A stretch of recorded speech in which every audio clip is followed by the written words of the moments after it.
আসসালামু আলাইকুম প্রিয় দর্শক। শেখ হাসিনা হঠাৎ নির্বাচন পর্যন্ত অপেক্ষা করতে বললেন কেন? এই যে প্রশ্নটা, এই প্রশ্নটার জবাব উত্তর আমরা এই ভিডিওতেই পেয়ে যাব বলে আমি খুবই আশাবাদী। দেখেন, আওয়ামী সভানেত্রী একটা বক্তব্য শুনলাম। যেহেতু তার বক্তব্য, তার কথা বা তিনি যে তথ্যগুলো দেন সেগুলো বর্তমান বাংলাদেশের কোনো মিডিয়াতেই প্রচার হয় না। পত্রিকাগুলো নিউজ করতে সাহস পায় না, কারণ বর্তমান সরকারের পক্ষ থেকে একটা অধ্যাদেশ জারি করা হয়েছে যে তার কোনো কথা বক্তব্য প্রচার করা যাবে না। সেহেতু হয় না, যার কারণে আমাদেরকে একটু কষ্ট করতে হয়, তার বক্তব্য আমাদের শুনে শুনে লিখতে হয়। এই যে লিখে নিয়ে আসছি। তিনি সুন্দরভাবে এখানে সমস্ত বিষয়ই বলছেন। সম্ভাব্য ঘটনা, কি কি ঘটনা ঘটতে পারে নির্বাচনকে কেন্দ্র করে এবং কী কারণে ঘটতে পারে। তিনি সম্ভাব্য ঘটনাও বলছেন, কারণও বলছেন যে এই কারণে এই ঘটনা ঘটতে পারে।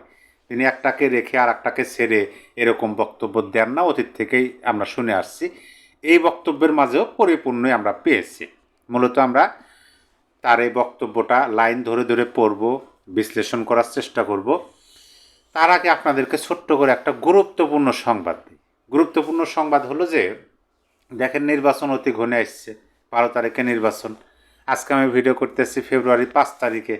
শেখ হাসিনার এই বক্তব্যটি ফেব্রুয়ারি 4 তারিখে। এই যে নির্বাচন ঘনে আসার পরিপ্রেক্ষিতে বিভিন্ন ধরনের ভিডিও মেটিকুলাসলি ছড়িয়ে দেওয়া হইতেছে। যেমন ধরেন, আওয়ামী লীগের ইউনিয়ন পর্যায়ের নেতা অথবা আওয়ামী লীগের উপজেলা পর্যায়ের নেতা অন্য কোনো একটা রাজনৈতিক দলের নির্বাচনী প্রচারণা করতেছেন, যে কোনো কারণবশতই হোক। এটা তার তার অঞ্চলের তার সুবিধার জন্য হতে পারে, কিন্তু এইটা প্রচার করা হইতেছে কিভাবে যে দলগতভাবে আওয়ামী লীগ অমক দলের প্রচার করতেছে, এইভাবে কিন্তু প্রচার করা হইতেছে। কিন্তু আমি আপনাদেরকে বলি যে দলগতভাবে আওয়ামী লীগের যে চেন অফ কমান্ড আছে, সাংগঠনিকভাবে যদি এরকম কোনো সিদ্ধান্ত আসতো তাহলে কিন্তু আমরা জানতে পারতাম। আমরা কিন্তু এইটা খুব ভালোভাবেই জানি যে আওয়ামী লীগ তারা সাংগঠনিকভাবে একটা ক্যাম্পেইন চালাইতেছে। সেই ক্যাম্পেইন হলো নো ভোট নো ভোট। তাইলে যে দল ক্যাম্পেইন চালায় নো ভোট নো ভোট, নৌকা নাই, ভোট নাই, ভোট কেন্দ্র যাবে না, সেই দল কি বলবে যে কোনো একটা অঞ্চলের নেতাকে যে আপনি অমক প্রতীক বা অমক দলের নির্বাচন করেন? সেটা সম্ভব না। সেটা তার ব্যক্তি স্বাধীনভাবে তিনি হয়তো করতে পারেন। আমরা তো জানি যে বাংলাদেশ আওয়ামী লীগের মধ্যে অনেক নেতার জন্ম হয়েছিল, যারা নিজেদের আখের গোছানোর জন্য এই দলের প্রতীকটা ব্যবহার করছে, নামটা ব্যবহার করছে। আবার কিছু মানুষ আছে দেখবেন, যেদিকে হাওয়া বয় সেদিকে গা ভাসায়। আওয়ামী লীগের সুসময় আওয়ামী লীগ, আওয়ামী লীগের দুঃসময় তিনি আওয়ামী লীগ না, তিনি অমুক। আগে আওয়ামী লীগ করতেন, এখন করেন না, এরকম মানুষ কিন্তু অনেক আছে। তাই সাধু সাবধান। আওয়ামী লীগের যে সাংগঠনিক যে কর্মকাণ্ড বা সাংগঠনিক যে কর্মসূচি, এই যে নির্বাচনকে কেন্দ্র করে, সেটা কিন্তু আমরা ওই শেখ হাসিনার মুখ থেকে আমরা শুনছি, ওই সজীবদের জয়ের মুখ থেকেই শুনছি, এবং তাদের অফিসিয়াল যতগুলো প্ল্যাটফর্ম আছে সকল জায়গায় কিন্তু তারা এই ক্যাম্পেইন, এই প্রচারই করতেছে, নো ভোট নো ভোট। এটা সতর্কমূলকভাবে, সতর্কতা বার্তা হিসাবে ভিডিওর প্রথমে আপনাদেরকে জানিয়ে দিলাম। যেহেতু এই ধরনের প্রচার হইতেছে, আপনারা বলতেই পারেন যে রাসেল ভাই, আপনি তো এই বিষয়ে কোনো তথ্য দিলেন না। আমি যতটুকু জানি আপনাদেরকে জানালাম। এই যে আজকে যে বক্তব্যটা আপনাদের পড়ে শোনাবো, এটাও কিন্তু শেখ হাসিনার নিজের মুখে বলা। তাহলে এই বক্তব্য বিষয় তো অন্য কারো মুখে শুনতে হবে না, শেখ হাসিনা নিজে বলছেন। দেখেন, আজ যেখানে নির্বাচনের নামে প্রহসন, আওয়ামী লীগ নিষিদ্ধ, কাজেই আওয়ামী লীগের কোনো ভোটার সেই ভোট দেবে না। এটা কিন্তু কে বলতেছে? শেখ হাসিনা বলতেছে। আওয়ামী লীগ কেন ভোট দিতে যাবে? ভোট কেন্দ্রে গেলেই তো মপ করবে, কারণ এখন পর্যন্ত প্রতিদিন আওয়ামী লীগের নেতাকর্মীদের হয় হয়রানি করছে, না হয় গ্রেপ্তার করছে। তাই এই অবস্থায় আওয়ামী লীগ কেন ভোট দিতে যাবে, তিনি এখানে প্রশ্ন করলেন। তাহলে এই যে শেখ হাসিনার প্রথমের যে কথাগুলো, এই কথাগুলো কিন্তু পরিষ্কার হয়ে গেল যে ভোট দেওয়ার জন্য বা অন্য দলের হয়ে ভোট করার জন্য দলের থেকে তো কোনো নির্দেশনা আসার প্রশ্নই ওঠে না। বরঞ্চ দল থেকে বলতেছে যে ভোট দিতে যাবে না আওয়ামী লীগের ভোটাররা, এবং কেন যাবে না সেটাও বলে দিচ্ছে এখানে। তারপরে শেখ হাসিনা বলছেন, দেখেন, এরপরেই কিন্তু ওই যে নির্বাচন পর্যন্ত কেন অপেক্ষা করতে বলেন। অবশ্যই আমি মনে করব যেটা আওয়ামী লীগের জন্য বিশাল একটা বড় সুসংবাদ সভানেত্রী তিনি দিচ্ছেন। আর আমাদের কিছু করা লাগবে না, শেখ হাসিনা বলতেছেন যে আর আমাদের কিছু করা লাগবে না, ওরা নিজেরাই যা করবে তাতেই ওদের ধ্বংস ওরা ডেকে নিয়ে আসবে। কারণ নির্বাচনের ফলাফল হলে ইউনূস কি ক্ষমতা হস্তান্তর করবে?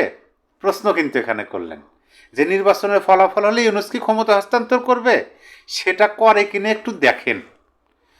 সে আশা দুরাশা, ওই জাত যেটা দখল করে সেটা ছাড়ে না, কিন্তু ছাড়াতে হবে। দেখেন এখানে কি কথাটা বললেন যে আমাদের কিছু করতে হবে না, অর্থাৎ শেখ হাসিনা মানে আওয়ামী লীগের কিছু করতে হবে না, ওরা নিজেরাই যা করবে তাতেই তাদের ধ্বংসরা নিজেরাই ডেকে নিয়ে আসবে।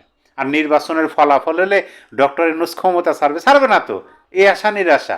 মানে তিনি ওই জাত যে ক্ষমতা দখল করলে ক্ষমতা হস্তান্তর করে না, সেইটার অতীতে বহুত প্রমাণ আছে। ডক্টর ইউনূসের গ্রামীণ ব্যাংকেরই প্রমাণ আছে। তারা ক্ষমতা ছাড়তে চায় না, কিন্তু ছাড়াতে হবে, এ কথা বললেন কে? শেখ হাসিনা। শেখ হাসিনা তারপরে বলছেন কাজেই এই যে এইটুকু গুরুত্বপূর্ণ, কাজেই নির্বাচনটা দেখেন কিভাবে করে, তারপরে যা করার করা যাবে। আমার দৃঢ় বিশ্বাস, মানে শেখ হাসিনা বলতেছেন তার দৃঢ় বিশ্বাস জনতার জয় হবেই হবে, জালিয়াতের হাত থেকে দেশ আমরা রক্ষা করবই। এই কথাটা বললেন কে? শেখ হাসিনা। দেখেন এই দুই লাইনের মধ্যে কিন্তু স্পষ্ট যে কাজেই দেখেন, যেহেতু নির্বাচন ফলাফল হলে ইউনূস সরকার ক্ষমতা হস্তান্তর করবে না, এবং তারা যে কাজ করতেছে সেই কাজ তাদের জন্য তাদেরই ধ্বংসের কারণ হয়ে দাঁড়াবে, এটা শেখ হাসিনা বললেন। কাজেই নির্বাচনটা কিভাবে করে শুধু সেইটা দেখেন, মানে আমাদের কিছু করতে হবে না, নির্বাচন পরে তারপরে যা করার করা যাবে।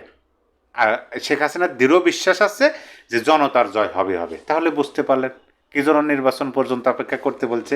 দেখেন এখানে কিন্তু আরও কিছু কথা আছে। নির্বাচনের নামে একটা প্রহসন শুরু করে যাচ্ছে। নির্বাচনের রেজাল্ট বোধহয় এখনই তৈরি হয়ে গেছে।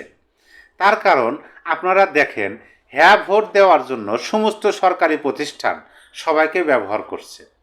এটা কেমন করে হয়? তার মানে মানুষের মতামতের কোনো দাম নাই। ওই ইউনূস এখানেও তার ম্যাট্রিকুলাস ডিজাইন পালন করছে। দেখেন কি সুন্দরভাবে তিনি কথাগুলো তুলে ধরছেন যে সরকার কিভাবে সরকারি প্রতিষ্ঠানকে ব্যবহার করতে পারে হ্যাঁ ভোটের পক্ষে। তাইলে ওই যে শেখ হাসিনা, আমি দেখেন আমি প্রথমে কি বললাম যে তিনি সম্ভাব্য ঘটনা, যে এই ঘটনা ঘটতে পারে এবং কি কারণে ঘটতে পারে সেটাও কিন্তু তিনি বললেন যে এই ঘটনা এই কারণে। দেখেন কতগুলো ঘটনা। একটা হলো যে